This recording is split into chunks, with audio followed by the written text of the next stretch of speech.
Nah, di sini kan ada beberapa kolom, ada nomor lain nama, nick, nomor kakak, dan seterusnya sampai pekerjaan di sini. Kalau misalnya Bapak Ibu atau teman-teman tidak punya data penduduk seperti ini, mungkin teman-teman akan mengetiknya secara manual di sini. Kita ambil contoh di sini, gini, diketik secara manual, Yuga Eko Wahyono. Terus kemudian nicknya berapa, kita tulis manual seperti ini. Kalau kita punya data penduduk seperti ini, kita tinggal copy paste aja dari sini. Kita blok semuanya di sini, data namanya. Kita klik C, Ctrl C, copy, kita paste di sini. Nah, selesai. Kita cari nicknya di sini, kita copy, kita paste di sini. Ada nomor kakak, nomor kakaknya kita copy, kita paste di sini. Seperti itu. Ini jauh lebih memudahkan ya daripada kita harus ngetik manual satu persatu. Ini yang pertama.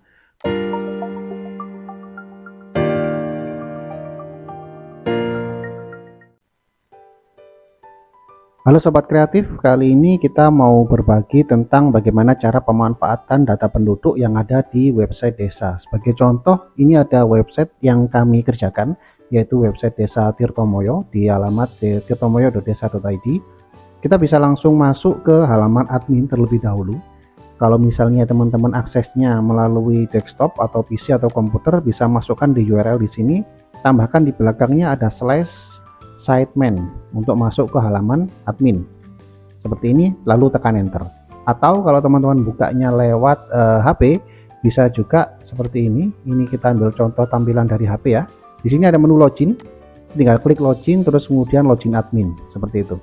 Nah, karena kita sekarang pakai PC, kita coba pakai PC terlebih dahulu. Kita klik di sini sideman lalu enter. Setelah itu akan diarahkan ke halaman login.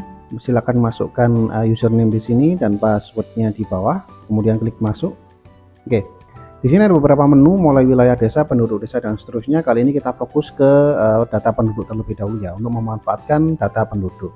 Oke, kalau kita punya data penduduk seperti ini, kita bisa lebih mudah memanfaatkan data.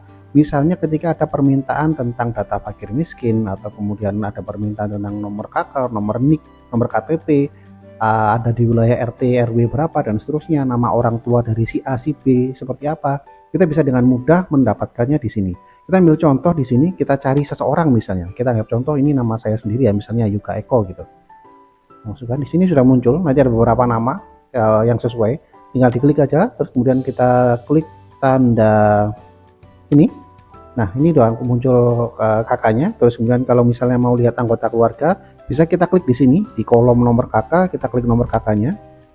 Di sini akan muncul semua data penduduknya yang ada di kakak tersebut. Nah, bagaimana cara pemanfaatan ini? Misalnya, terutama di Kabupaten Malang ya, yang mungkin sering atau setiap hari dilakukan, barangkali ada pengajuan seperti kakak, akte kelahiran dan seterusnya, kita akan lebih mudah memanfaatkan data ini untuk pengajuan di Sepeduli nanti. Contohnya ya, kita buka di halaman Sepeduli misalnya. Untuk pengajuan data baru, kita harus menambahkan tambah biodata di sini. Jadi menambahkan warga yang ada di desa kita. Kita klik di sini. Nah, di sini kan ada beberapa kolom, ada nomor lain nama, nick, nomor kakak, dan seterusnya sampai pekerjaan di sini. Kalau misalnya Bapak Ibu atau teman-teman tidak punya data penduduk seperti ini, mungkin teman-teman akan mengetiknya secara manual di sini. Kita ambil contoh di sini, gini, diketik secara manual, Yuga Eko Wahyono. Terus kemudian nicknya berapa, kita tulis manual seperti ini. Kalau kita punya data penduduk seperti ini, kita tinggal copy paste aja dari sini. Kita blok semuanya di sini, data namanya. Kita klik C, Ctrl C, copy, kita paste di sini. Nah, selesai. Kita cari nicknya di sini, kita copy, kita paste di sini. Ada nomor kakak, nomor kakaknya kita copy, kita paste di sini. Seperti itu. Ini jauh lebih memudahkan ya daripada kita harus ngetik manual satu persatu. Ini yang pertama. Terus kemudian ketika kita mau buat surat-surat pernyataan misalnya atau surat keterangan, kita ambil contoh seperti ini. Di sini ada surat pernyataan, contohnya ada kematian. Kalau misalnya kita mau ngetik manual ya, kita ketik seperti ini, Yuga Eko, dan seterusnya sampai ke bawah. Tapi kalau kita punya data seperti ini, data penduduk, kita tinggal copy paste saja dari sini seperti tadi. Di blok namanya kita copy, terus kemudian kita pastekan di sini. Terus kemudian nomor nicknya kita copy, kita paste di sini. Dan seterusnya gitu ya. Kita nggak perlu lagi ketik manual satu persatu. Oke. Terus ada tips lagi satu agar lebih memudahkan kita. Biasanya kan Bapak Ibu kalau buka tab atau halaman layar seperti ini ya. Jadi ada halaman browsernya sendiri, terus kemudian ada halaman Word-nya sendiri seperti ini. Nah, untuk memudahkan, kita buat seperti tadi. Kalau begini kan kita harus copy satu kali, terus kemudian buka Word-nya yang mana, kita pastekan di sini, paste. Harus bolak-balik seperti itu. Nah, untuk memudahkan kita bagi layarnya menjadi dua seperti tadi. Ini kita kecilkan layarnya pakai ini restore down, terus kemudian kita separuhkan. Kalau biasanya di restore masih seperti ini ya, kita separuh, kita potong setengah gini. Begitu juga dengan ini, kita kecilkan layarnya. Kalau misalnya pertama segini, kita kecilkan. Kita tinggal copy dari kanan ke kiri, kiri kanan gitu, seperti itu. Jadi nggak perlu bolak-balik buka satu persatu tab seperti ini. Nah, itu salah satu tips buat teman-teman semua. Ini suratnya yang secara manual. Ada juga memanfaatkan OpenSID. Jadi aplikasi yang kita pakai ini kan OpenSID ya, atau OpenSheet teman-teman bilangnya.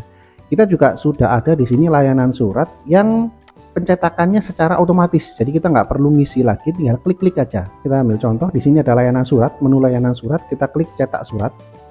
Kita pilih misalnya yang mudah, keterangan domisili gitu ya. Kita buat di sini. Buat surat keterangan domisili. Nah, kita di sini tinggal pilih namanya saja. Jadi nggak perlu ketik manual satu persatu ya, atau cukup nicknya saja atau nomor KTP-nya saja. Contohnya nama saya tadi, Yoga Eko. Sudah muncul nama saya, kita tinggal klik. Datanya semua udah muncul, mulai tanggal tempat lahir, tanggal lahir, umurnya, terus kemudian alamat, pendidikan, warga negara, agama, dan seterusnya. Terus kemudian di sini tinggal ngisi nomor suratnya, sesuaikan dengan register surat yang ada di desa teman masing-masing. Ya, jadi kita tinggal menyesuaikan, misalnya ini 44 misalnya.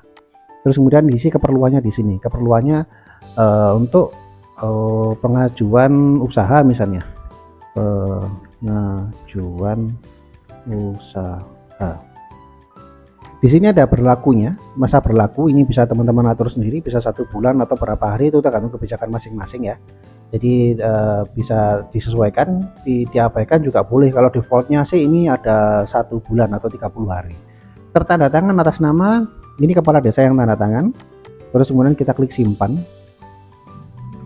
Setelah klik simpan, di sini format suratnya akan muncul secara otomatis ya.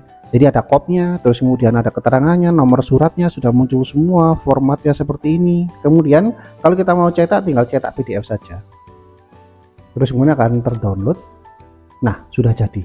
Sesimpel itu. Jadi kita nggak perlu lagi ngetik manual satu per satu seperti itu ya. Ini beberapa contoh cara memanfaatkan data penduduk yang ada di website desa untuk memudahkan pekerjaan kita yang ada di pemerintah desa. Oke, saya rasa cukup sekian. Nanti kita akan bahas lagi beberapa fitur yang ada di website desa OpenSID. Jangan lupa subscribe untuk mendapatkan update berikutnya. Oke, sampai jumpa.